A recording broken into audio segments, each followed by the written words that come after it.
Live from the Interaction Media Studio in Morgantown, welcome to the Positively West Virginia Small Business Mastermind. I'm your host, Jim Matuga. It's July 9th, 2021. For those of you joining us live on Facebook, welcome and thanks for tuning in. And we have an amazing mastermind panel for you guys today. First, we have Mary Cook. She's the principal of Nexus Now Consulting. We have Sarah Biller joining us from Vantage Ventures. She's the executive director there. Bob Welch, the general manager of Toyota Manufacturing in West Virginia, down in Putnam County and Buffalo, West Virginia. And also Auggie Chico. Auggie's an entrepreneur with a company. It's a new company called Parthian Battery Solutions. We're going to learn about those guys here in a few minutes. But before we jump in, I also want to say a few words about our program. Every week at this time, we gather like-minded business leaders from around West Virginia to discuss some of the most relevant business topics of today. Our goal with this mastermind is to inspire and equip leaders to win in their business. As always, we welcome your comments and questions. Just type those in the comment section of Facebook Live. The Positively West Virginia Small Business Mastermind is brought to you by the State Journal, wvnews.com, and Interaction Media. As I said, once again, we have an amazing panel for you guys. Mary Cook, she's the principal of Nexus Now Consulting. Mary, welcome and thanks for being on the show today. Thank you, Jim. It's a pleasure to be here. I'm really glad to have these great panelists today and look forward to having a great discussion. Yeah, me too. Auggie Chico, he's an entrepreneur with Parthian Battery Solutions. Auggie, welcome to the show. Hey, thanks, Jim, for having me. This is an awesome opportunity. I'm just really happy to be here. Yeah, looking forward to learning about your new company as well. Sarah Biller, she's a returning guest, executive director with Vantage Ventures. Sarah, how are you doing today? You know, Jim, I'm great because I'm surrounded by incredible partners from the earliest stages to the most mature in this transformation we're trying to do in West Virginia. So thanks for having me. Yeah, absolutely. I love it. And Bob Welch is the general manager, as I mentioned, with the Toyota Motor Manufacturing, West Virginia, and Buffalo, West Virginia. Bob, welcome to the show. Thanks, Jim. That's a mouthful saying our acronym, MMWV. I realize that. We're happy to support and, hopefully we can contribute here today.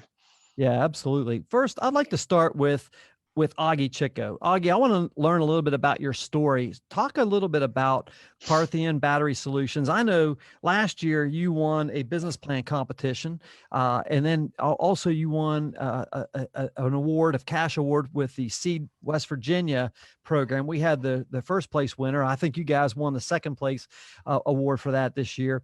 Talk a little bit about your company and give us an overview of what you're doing here in Morgantown, West Virginia.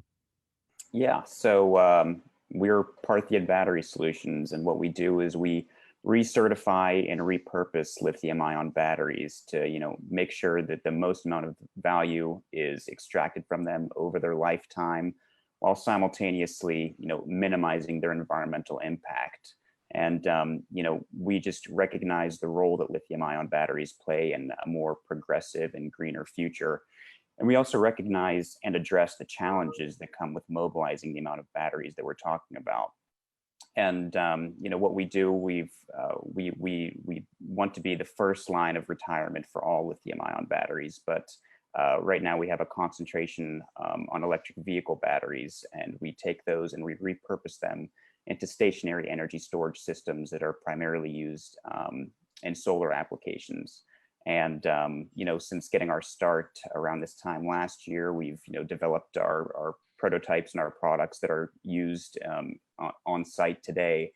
We've launched a few pilot programs, most notably with MVB Bank at their North Central banking branches. So they are, on the forefront of, progressiveness when you're talking about banks. And so they are going solar at their branches, and they're, in tune with not just, looking towards a more environmentally friendly future. They're also kind of to look back and give, to the community. They're working with us, a startup in their backyard and incorporating our hardware into their installations.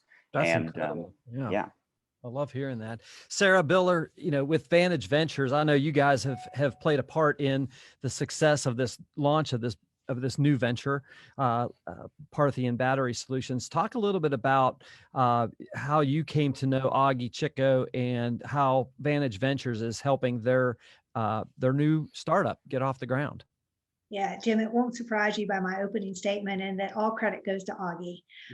When you meet an entrepreneur who's visionary and driven and really in the execution mode, our work at Vantage is made a lot easier, and Auggie has presented that. He came to us, we met because he had an idea, as you said, that was an award-winning idea, but it's more than that.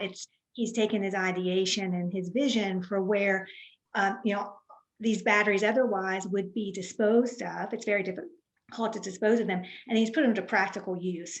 And so when we think about emerging entrepreneurs and how we can help them, it is surrounding Auggie with the supporting functions he needs, a pathway to capital, and other capabilities. But I might add too, he is living up to the value system that we have as West Virginians. Right. And that's another thing that makes it easy when you encounter somebody like Auggie to go forward and create this baseline structuring that helps him scale his business and see a pathway to adjacent industries that also, by the way, are going solar. I think we'll hear a little bit about Bob and their work at TMV. And of course, to Mary's credit, she recognized all of this connectivity and helped.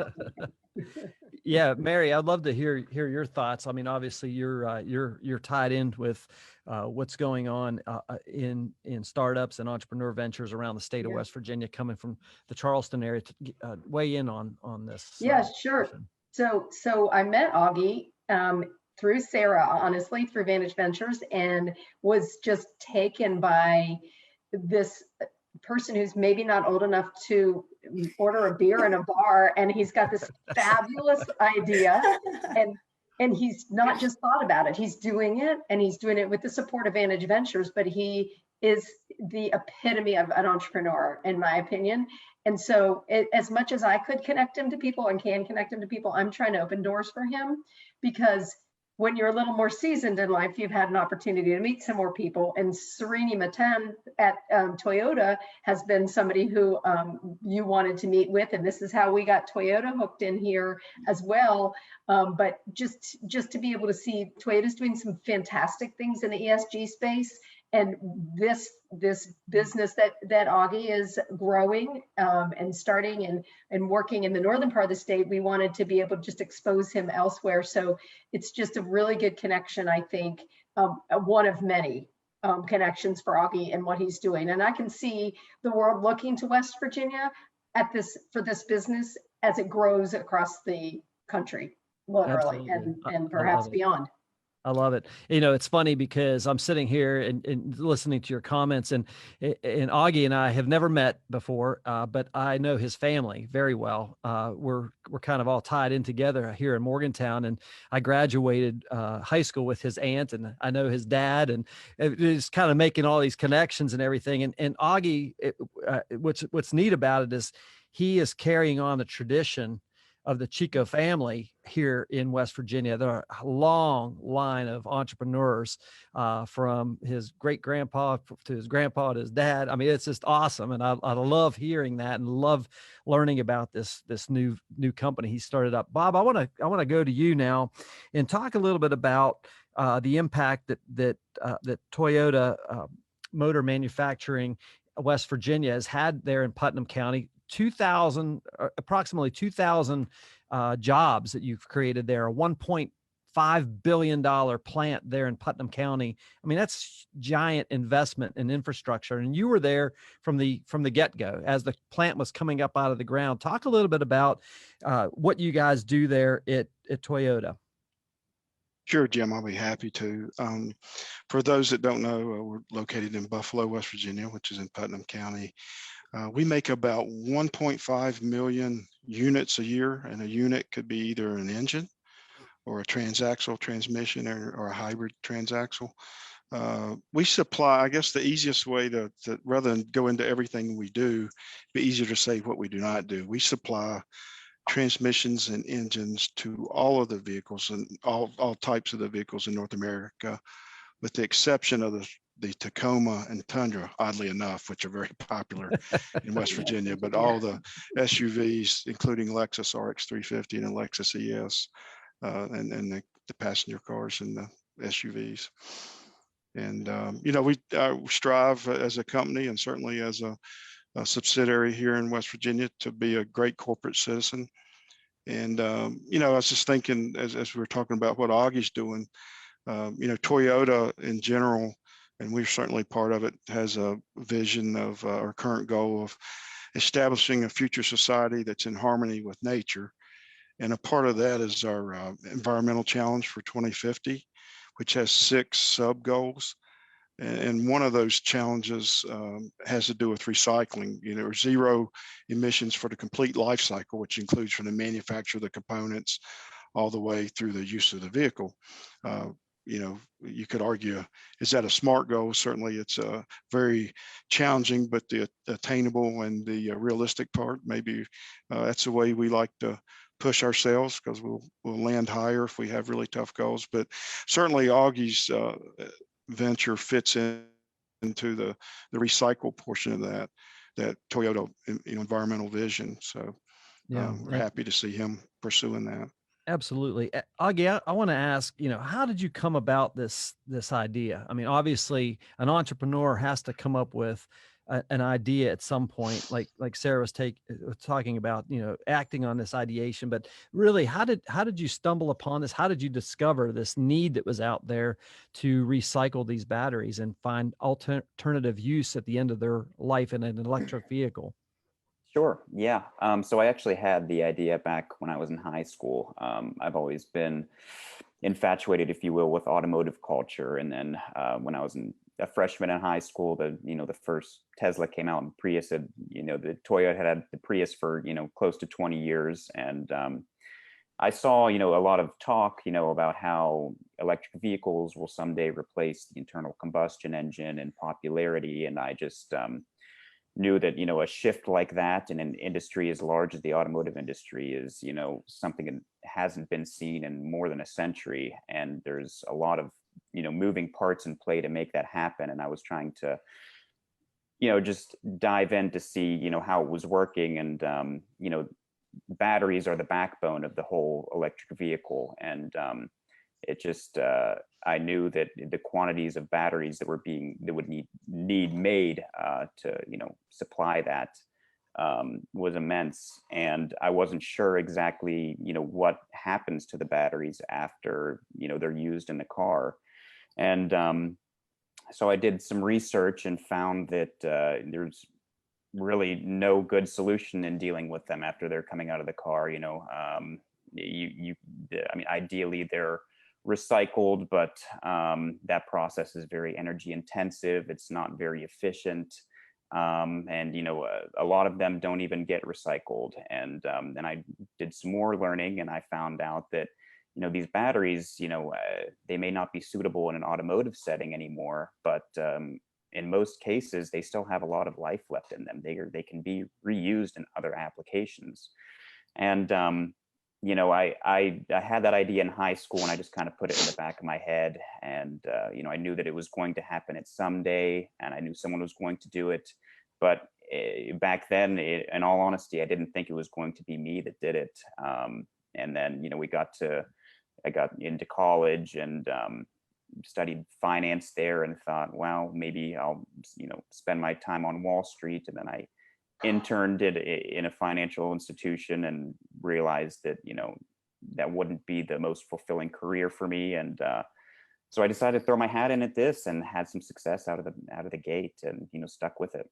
That's awesome. Auggie, we have a weekly podcast called Positively West Virginia, and we outline and really tell the story in 40 minutes, generally speaking, of entrepreneurs. And one of the ideas, and we've done hundreds of episodes of this since 2017. And one of the goals is to keep and inspire and equip young people to stay in West Virginia. We want people just like Auggie, Chico to stay in West Virginia. Don't leave. You've got great talents and skills, and God's blessed you with a beautiful mind, and you've got these amazing ideas, and we need people like you to stay here in our state. And I think just listening to that was very inspirational, and I appreciate you sharing that. And I think that's, Sarah, I'd like to hear your thoughts on, you're an entrepreneur, you're a person who like me, loves entrepreneurs, right? We get Yeah. excited about this, and just I'd love to hear your thoughts on that. Yeah, well, one thing too, just to point out too, Auggie looked at a trend, and he was not too early to discover it. Even though we're talking about his high school days, which I just, both of us are lighting up, thinking about a young high schooler really transitioning, and that is true of a lot of entrepreneurs. And we could point to the benefit of youth, right? The benefit of like dreaming big. Yeah. But the other thing is I'm so struck in this case with Auggie's observation, and I think it extends across each of us. That he has hit this moment in time. Bob so eloquently talked about the goals of Toyota that are broader than just the manufacturing, but it's an observation that it's good business to do well. Auggie's doing that, and he's captured this trend that we're in that's called the circular economy, which means taking something that has a practical application and extending its life in an adjacent way from what it was originally conceived to do. And I hear Auggie and I hear the vision, and I too, Jim, get excited about you, but he's also highly investable. Like that is an opportunity for us to contemplate the fact we can keep West Virginians here if we can really create these moments, which you do so well, of the storytelling of these unexpected activities going on in the state, that we can mobilize capital against it. And so when I hear these thoughts too, I hate to be this way, and I don't want to argue with Auggie. I was, in financial services. It's not an overrated career, but you learn a lot about how you can motivate capital to its highest use. And that's what we're also really need to focus on here too, is how do we keep Auggie here and enable him to invest, to grow, to scale. And I just want to draw that thread between what Mary said, and she left it slightly unsaid, but it's the natural connectivity, the fact that Mary picked up Auggie and said, I want to introduce you to Toyota. That is a secret sauce in West Virginia that doesn't exist in other entrepreneurial ecosystems. I can tell you, having been in them, right? And so we must lever our strengths if we really want to keep the Auggie Chicos. Yeah, absolutely. And, you think about, the connectivity, just that little bit of connection that I had with Auggie. I don't know him, but I know his dad, that's pretty cool. I've just never met him before. It's just super cool. That's the benefit of that. I think, just like 2 weeks ago, we had JB McCuskey, our state auditor, on this show, on this mastermind. And we had one of the recipients of the 40 Under 40 award winners, presented by one of our sponsors, the State Journal. And it was interesting because JB, the reason I had him on the show is that I was at the live event in Clarksburg at the Robinson Grand Theater a couple of weeks ago. And he spoke, and he delivered one of the most profound keynote addresses I've heard in a while. Of course, I haven't seen one in, like 18 months live, but it was awesome. And what his message was, and he's speaking to an audience of, 40 people who, were presented with this award that are under the age of 40. And he said, the easy thing to do is leave West Virginia and go to Charlotte or go to Washington, D.C. or Pittsburgh or Chicago, and you can find a great job, find a great home, make a good income, do all this stuff. He goes, the problem with that is that you're doing it alongside millions of other people that are doing the same thing. He goes, the hard thing to do is to stay in West Virginia and to make a difference here, because you have an opportunity to make a difference here. It might be a little bit more difficult, but the rewards are going to be much greater because you're doing it in an environment that really needs the help. We need people to stay in this state. We need to stop the flow of our talent out of the state borders. Bob, I want to come back to you. One of the things that intrigues me, you guys have 2,000 high quality jobs there in Putnam County. That's impressive. First of all, obviously it's a major employer there in Putnam County. What are some of the attributes that you guys have found in West Virginia workers that's working for Toyota?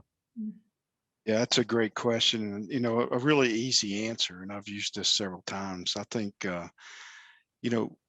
Appalachia and West Virginians in particular bring a special level of resourcefulness to the table that some of our other plants that we compete against, both in the U.S. and globally. Quite honestly, we're in a global competition within Toyota to be competitive. And right now, we're poised as, maybe we're certainly the most competitive plant in North America. And we're competitive globally with our, mother plant in Camigo and its ongoing race. And we can only do that because of our team members, as you mentioned. It's that continuous improvement spirit, the Kaizen spirit, as we call it. Two of our main principles in Toyota are respect for people and continuous improvement. And we build on those every day and practice those every day. And our special sauce, if you will, is the West Virginians, the resourcefulness. Almost everybody, if you go back a generation or two at the most, has an experience in their family of having to make do with what you had and figuring out how to make something work that's broken and getting it done. And that spills over every day here. And it's, a lot of my peers in our sister plants are just simply envious of the talent we have here, in that way. And when I say talent, it's not a couple of individuals, it's all of them synergistically contributing daily. That's awesome. So I could speak for the whole rest of the time on this topic. Jim, I might add that is a generational entrepreneurial spirit. Yeah. Because I think Auggie can tell you the startups, they operate with scarce resources to solve big problems, and they have to make do with what they have. And that I love, Bob, because you just reminded us West Virginians are natural entrepreneurs. Yeah. We have that gene well born. Yeah. Yeah. And I think, if I could say one more thing, in Toyota, we believe the market or the customer sets the price. So the profitability lies in reducing the cost. So that relentless pursuit of driving down your cost is kind of what separates us, I think, or makes us competitive, as a company and as a plant. So. Yep. Brad Smith calls it grit. Brad Smith talks about West Virginia's grit, and that's what we're talking about here, I think, as well. And he recognizes that in West Virginia. Absolutely. Mary, you bring up Brad Smith. Sarah, I'd love to have you maybe give us a little update, because obviously Vantage Ventures has played a large part in Ascend West Virginia and the Ascend WV program. Are you able to give us a little update on how that program is going? I know it's getting national acclaim all across the country, news headlines everywhere. Give us a little update, if you would. Yeah, I actually, Jim, if I could just call out and remind everybody, the real, leaders here, Brad Smith, Danny Twilley, Paris Winfrey, Chelsea Ruby. Yeah. There is a big group of people.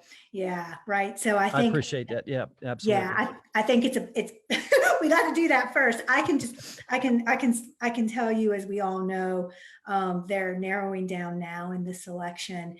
I think it's very hard. We can probably all do the math to pick out 50 people out of the almost 9,000 qualified applicants who applied.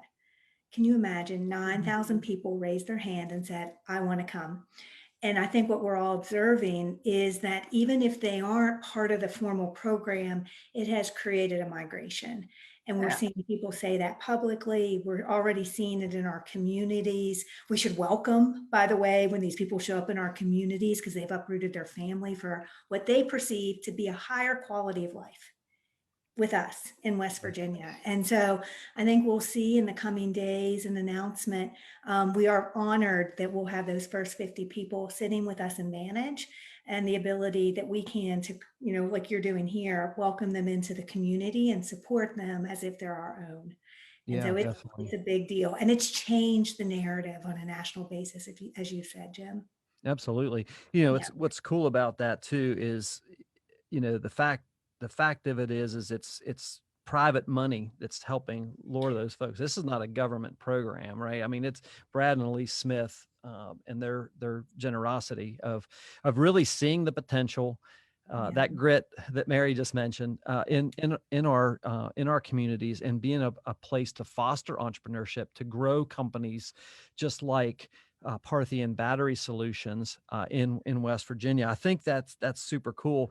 It's funny because just a week and a half ago or so, I serve on the Morgantown Area Partnership, which is the Morgantown Economic Development Authority and the Chamber of Commerce. Everything kind of rolled into one board, and we were at a meeting, our first in-person meeting in a long time, and it was interesting because they were giving some updates on those numbers, and everybody wanted to know, how can we get that list of 9,000, whatever it is, that don't aren't the finalists, aren't the recipients of the funding, because we would love to nurture that list as well. And I'm sure there's a program that's being established or is established to do just that, because those are people who have obviously shown an interest. 9,000 people would make a giant difference here in West Virginia, so I welcome all of them, Yeah.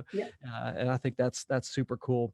Auggie, I want to go back to your company again and talk a little bit about the actual product. So you're taking these lithium ion batteries that may be coming out of an electric vehicle, and you're repurposing it. Is it like a battery pack? What's the actual product look like? Certainly. So, the system is paired with, in your residential solar installation, and our units are about the size of smaller than a mini fridge, if you will. And, we break down the automotive battery.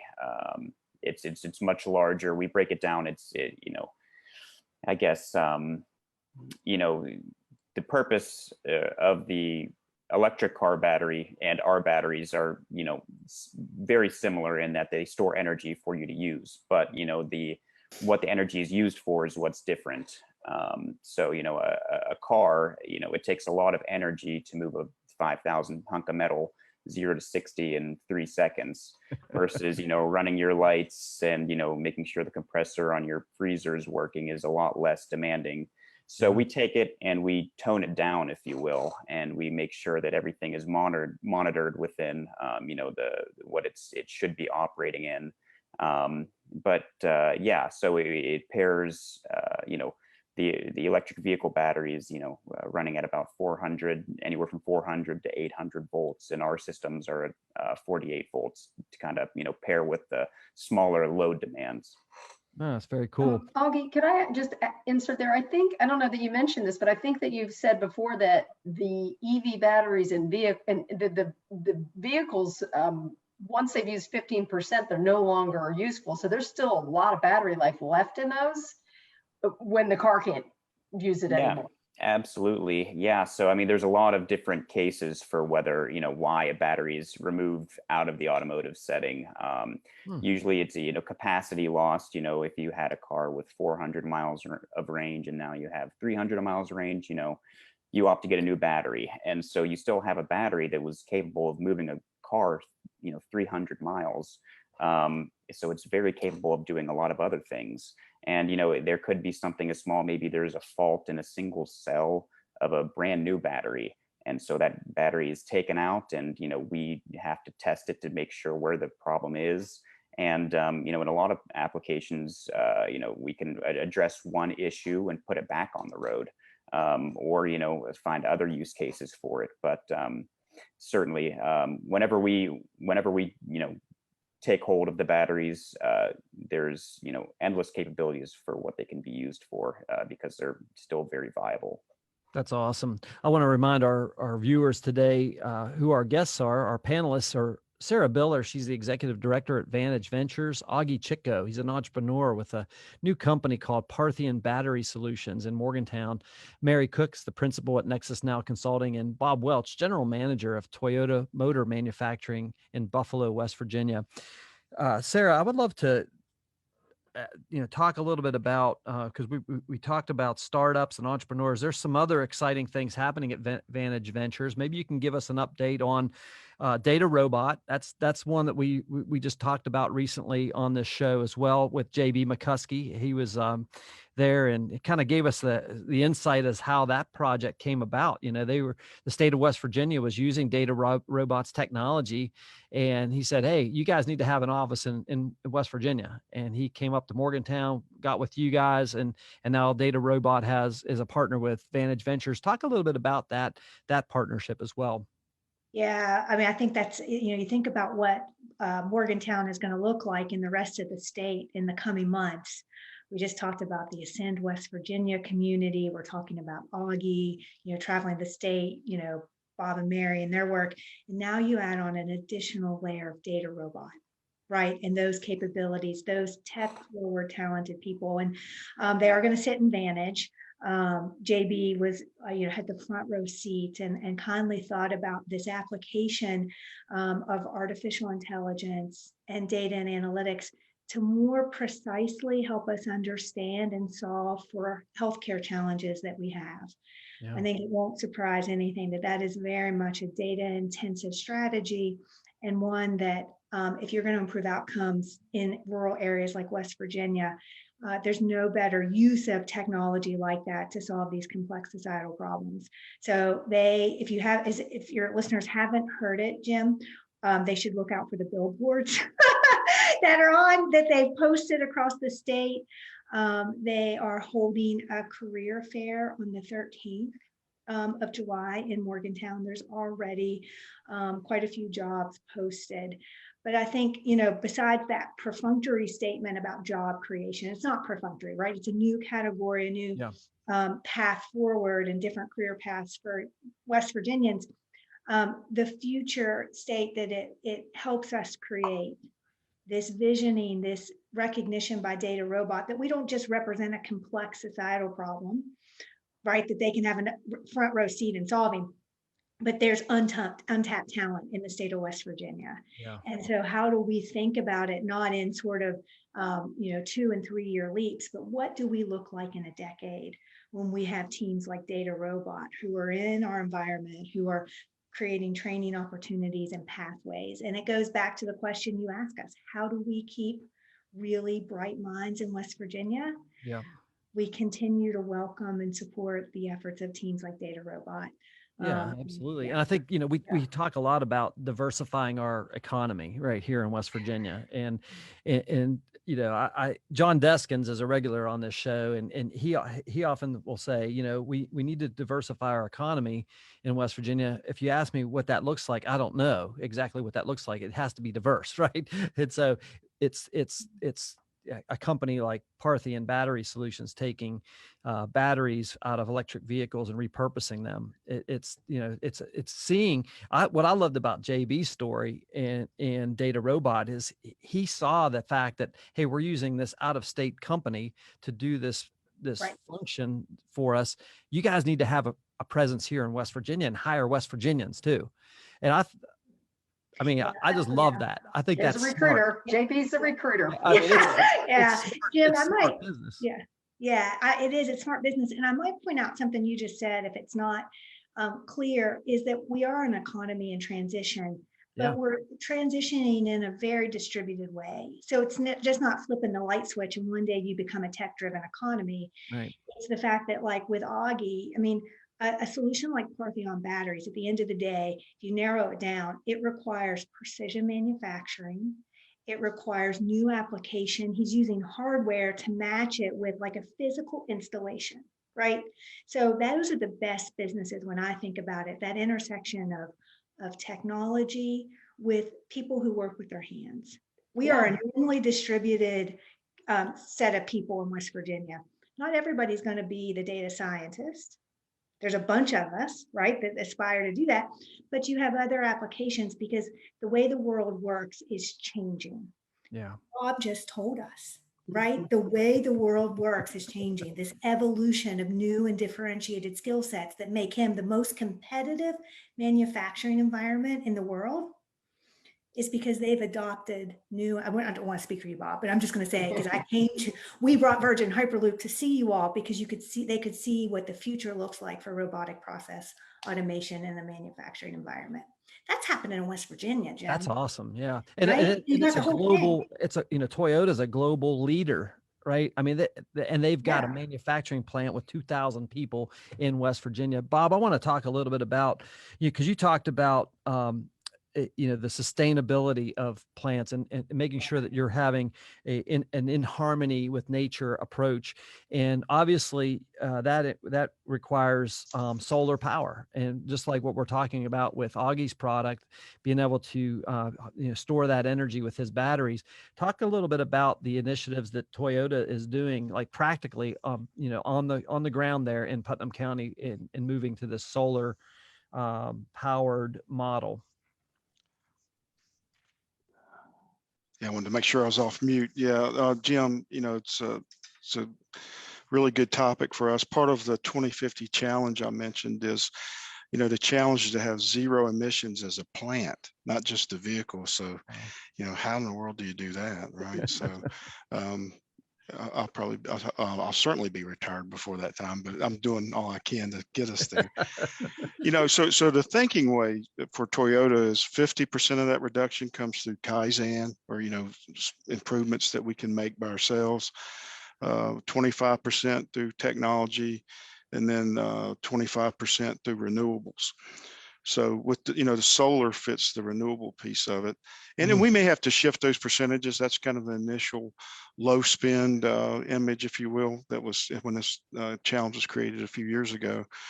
But certainly 4.9 million invested in the solar array, and 2.6 megawatts output, about 10% of our power. The challenge is, that has about a 16-year payback when you look at it, and typically we fund activities in the plan at a 2-year payback or better. So we're very aggressive. So we have to learn how to balance the renewables and our efforts for the 2050 challenge and remain competitive globally and in North America. And hopefully, as we're able to install this large array and create people that maintain those in the state, and people that install them obviously came from out of state. But the more of these that we put in, the more likely it is you'll have the need for that service resident in West Virginia.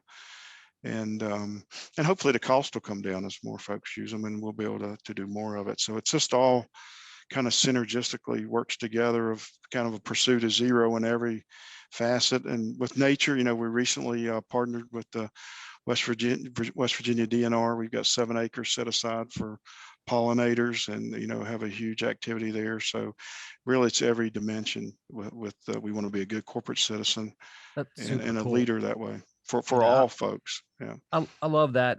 Bob, one of the things that comes to mind is you're talking about these solar opportunities. It sounds like an opportunity for entrepreneurs who are listening to this. That there's an opportunity right there to tie in, to get plugged into what Toyota's doing. Do you find that there are spin-off entrepreneurial companies? Because I'm quite frankly, I'm not in Putnam County very often, but are there other Come visit. spin-off businesses that actually are kind of tying in and plugging into Toyota there?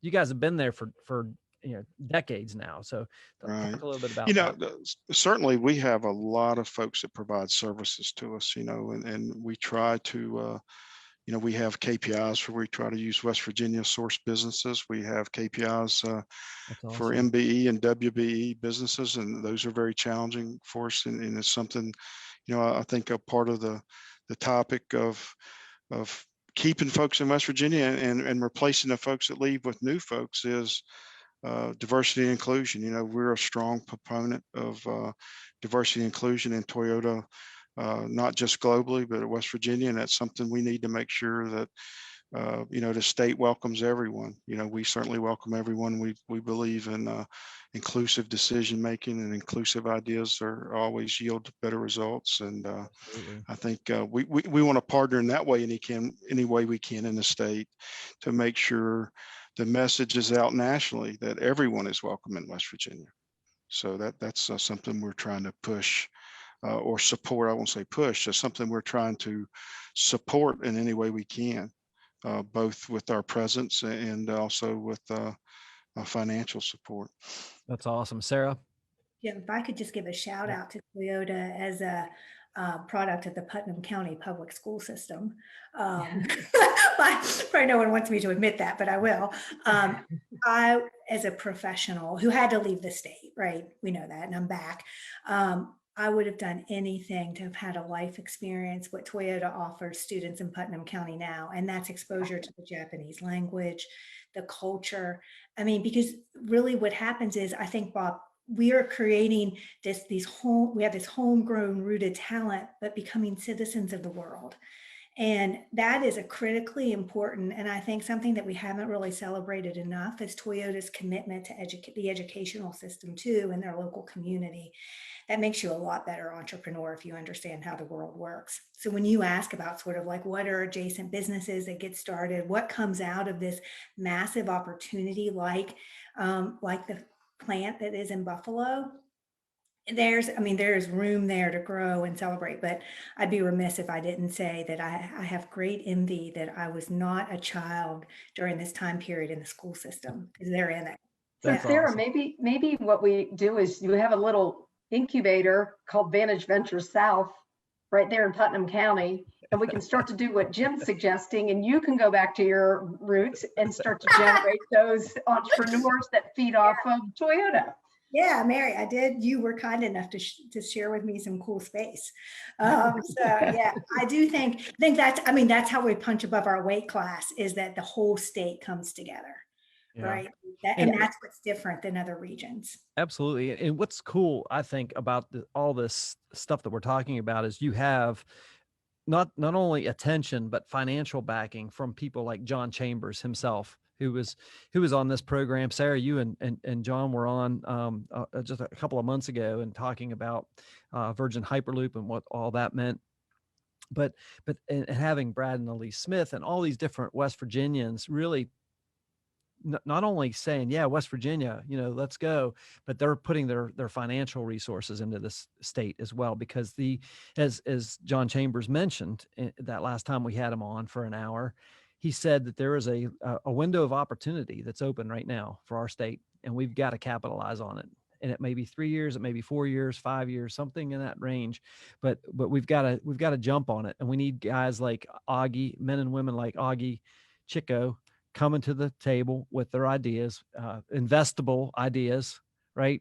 And investable people. And that's really going to make a giant difference. Sarah, are you able to give us an update on Virgin Hyperloop? I know, you and Bob worked on luring that project here to West Virginia. Are you able to speak to that a little bit? Yeah, I privately thanked Bob, and I'll publicly thank him for his support as we wanted to demonstrably show where West Virginia was differentiated. We were in a really tight race during that competition. So Bob, thank you for bringing us in. So we're in a place right now with Virgin Hyperloop. COVID did not make it easy, as you might imagine, for teams to travel around the country to do design work.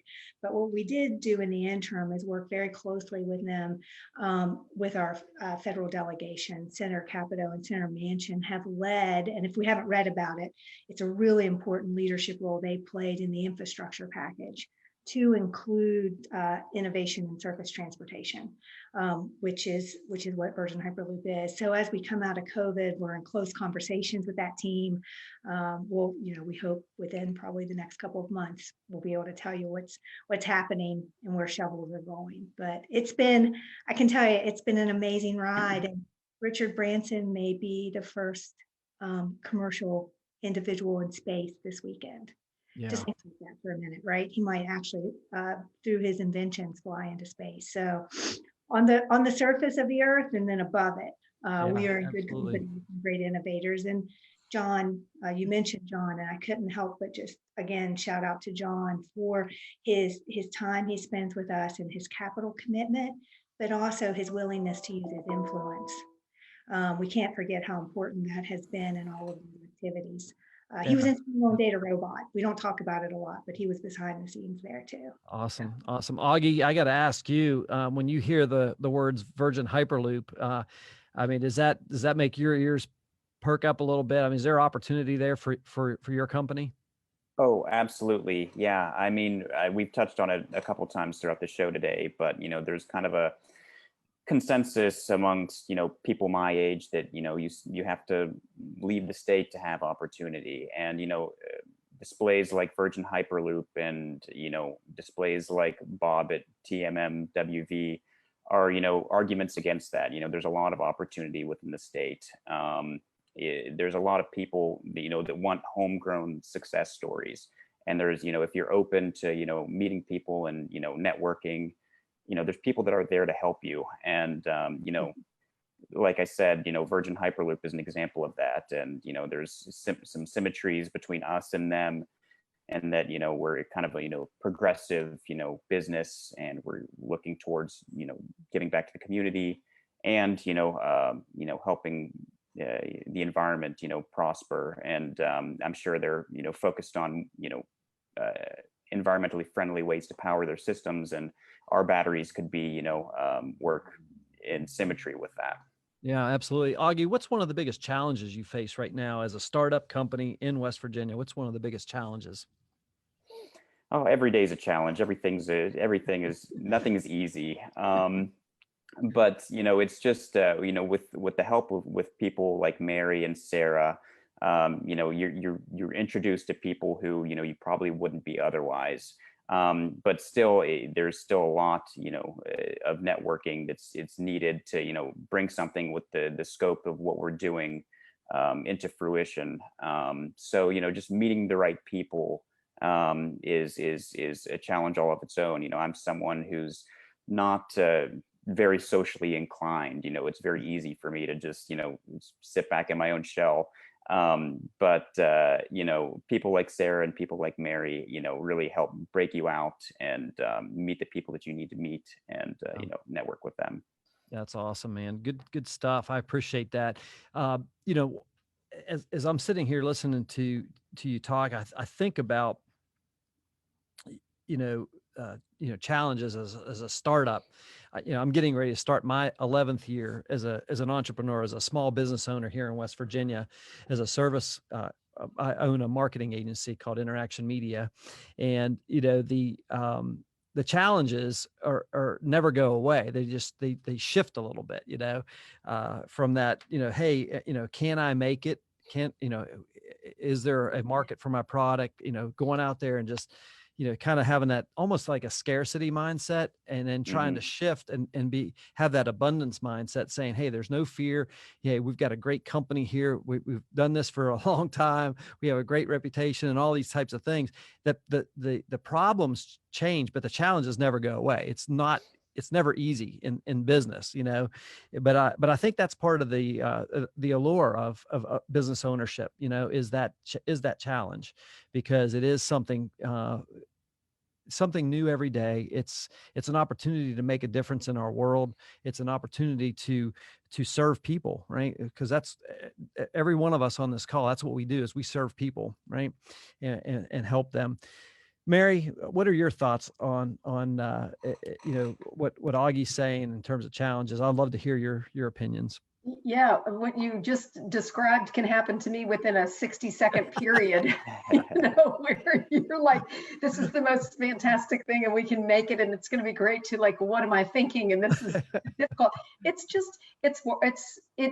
requires a lot of grit. I'll go back to that. It requires grit to every day, throughout the day, continue to push forward.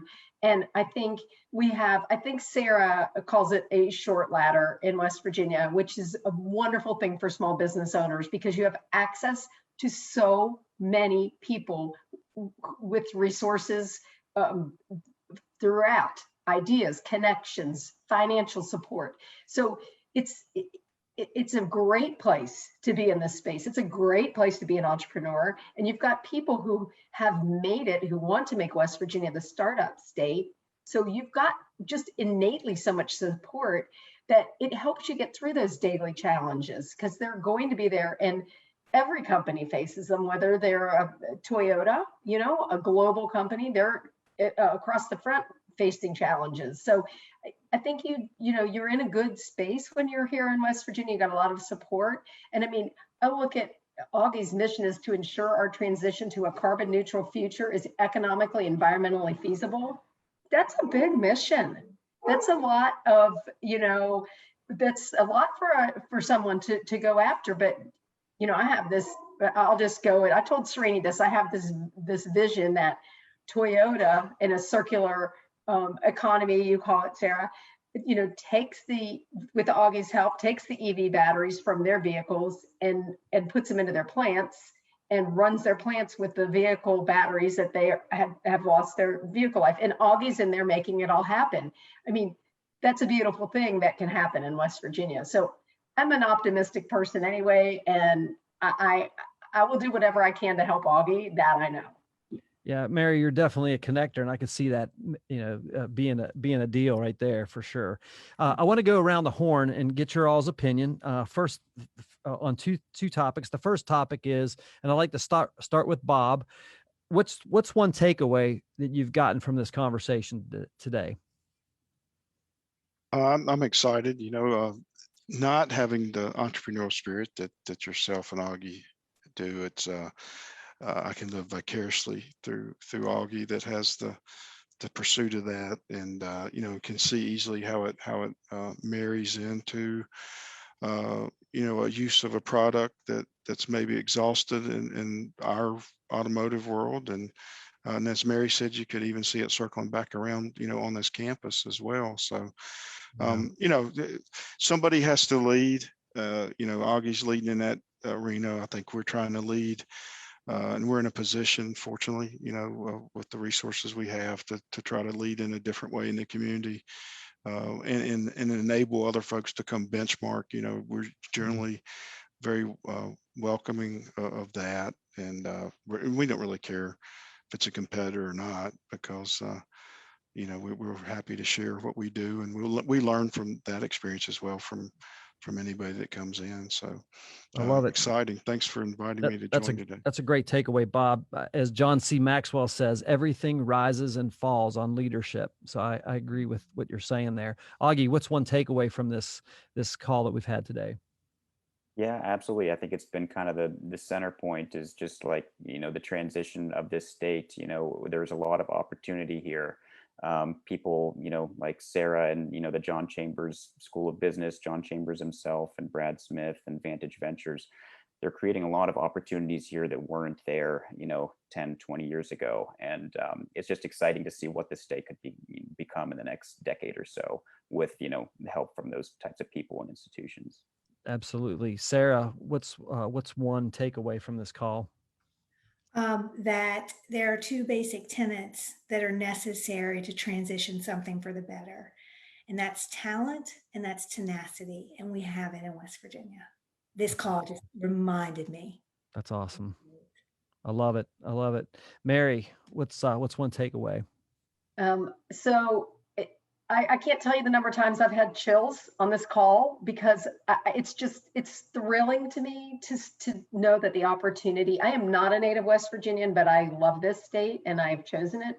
And to see the potential that continues to grow, people like Sarah who are putting in the time and making it happen for everybody else, for the entrepreneurs, for Auggie, for the established businesses here, it's all coming together in a transformative way for West Virginia. And I want to see the headline in a decade of what's happened to West Virginia, and it's thrilling to me. And Jim, we wouldn't be having this discussion without you, and I'm so grateful for you putting this together and making it happen and having the interest in other people and other businesses. Thank you. I appreciate that.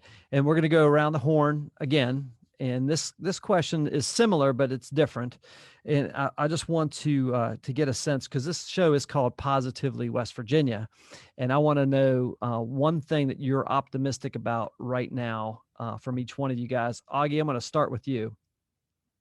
Yeah, I'm just optimistic about my future and the future of Parthian and West Virginia as a whole. There's the scale of what we could be and what West Virginia could be as a whole is limitless, and I think we're getting the pieces in play right now to access that opportunity and to scale to what we can be. Yeah, I almost want to encourage you to keep doing what you're doing, man. It's an awesome story, and for those of you who are watching this show today, if you're like Auggie, you've got an idea, get plugged in. Get plugged into Vantage Ventures. Get plugged into the Small Business Development Center, the SBDC, the SBA, WVU, Marshall University. They've all got great programs set up to help entrepreneurs. So I just want to encourage that as well, and definitely, enter these business plan competitions. I mean, Auggie, you've been a recipient of some startup funding that's definitely, I would imagine, helping your business. So I encourage people to do that as well. Sarah, what's one thing you're optimistic about right now specifically? I have long been just amazed at how West Virginians hold hands and like move each other forward. And I think we've done that through periods of floods, through other sort of crisis. But now you see West Virginians holding hands for the future of sort of our economy. And so I'm very optimistic and excited for the fact that we see this path towards, financial security and mobility. I think it's been underscored today across the board that our future is quite bright, and I remain optimistic. That's awesome. Yeah, I think that too. And I would also, while I'm encouraging more of that, I also want to warn the naysayers that they need to step down. They need to move aside. Amen. Negativity breeds negativity, right? You see it. Yeah. And there's no room right now for that type of air. Yeah, exactly. They need to get on board, they need to get on board. Bob, what's Mary, Jim? What's that? Send them to Mary. She will. Yeah, exactly. Yes, exactly. We'll take care of them. Yeah, exactly. I love it. Bob, what's one thing you're optimistic about for West Virginia right now? Yeah, I would say, Jim, I'm optimistic that, we can exit the pandemic whenever that we define exit stronger than we entered. And we can take advantage of some of the discoveries that have been made in other places. And just as mentioned earlier today, there's mechanisms going in place and will continue to go in place that will make folks, either folks that left come back or other folks come and experience and stay. I think it could be the silver lining out of the last year and a half. Yeah, man. But we need to execute going forward on some of the other things as well to make that attractive. Great stuff. Mary, I'd like to close our time out with your thoughts on optimism. Yeah, so I'm optimistic and that the world at large sees West Virginia in the light that we see it, and that we can start to rewrite our messaging, rewrite what the world thinks about West Virginia, and we carefully scale ourselves so we're not turning into someplace that we don't want to be, but that we grow in the capacity and the way that we want to, and that those who want to call West Virginia home have a way to do it. And I think that the world could see us that way. And I'm very optimistic that that's happening. I love it. Mary, you have the final word for today, and I appreciate you. Our guests once again today have been Mary Cook. She's the principal at Nexus Now Consulting. Auggie Chico, entrepreneur with Parthian Battery Solutions. Sarah Biller, executive director of Vantage Ventures. Bob Welch, the general manager of Toyota Motor Manufacturing, West Virginia.